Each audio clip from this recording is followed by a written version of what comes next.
In today's video, I'm going to teach you how to enable the dynamic checkout button on your Shopify product pages. This feature, sometimes referred to as the accelerated checkout button, can significantly streamline the purchasing process for your customers by allowing them to quickly proceed to checkout directly from the product page, reducing the steps needed to complete a purchase. Let's dive into how you can easily implement this in your Shopify store. First, you'll want to start by going to your Shopify admin panel. Once you're there, navigate to the section labeled Online Store, and then go ahead and click on Customize. This will take you to the theme editor where all the visual changes to your store take place.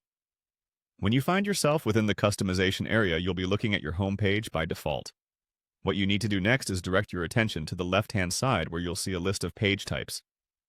Click on Home Page first to ensure you're in the right section, and then shift over to another crucial part by selecting Products from that list.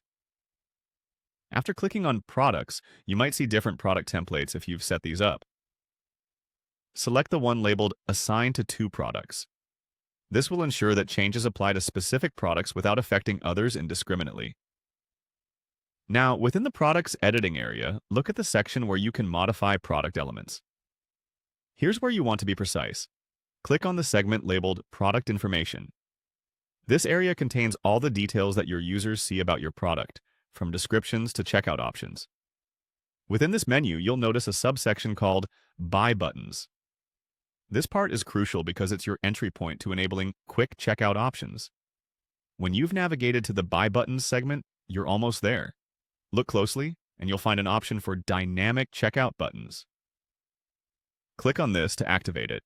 When enabled, your customers will be shown a button that lets them use an accelerated checkout process, which can be tailored to support various payment options like PayPal or Apple Pay, depending on what you've configured. Finally, don't forget to highlight it. By clicking the Highlight option, you can make this dynamic button stand out, catching the customer's eye and encouraging them to use this speedy checkout alternative. Once all these changes are saved, your Shopify store will offer a streamlined shopping experience that makes it easier and quicker for users to buy your products right from the product page. By reducing friction in the checkout process, you can potentially increase conversion rates and sales for your store. That's it. You've now successfully added a dynamic checkout option to your Shopify product pages.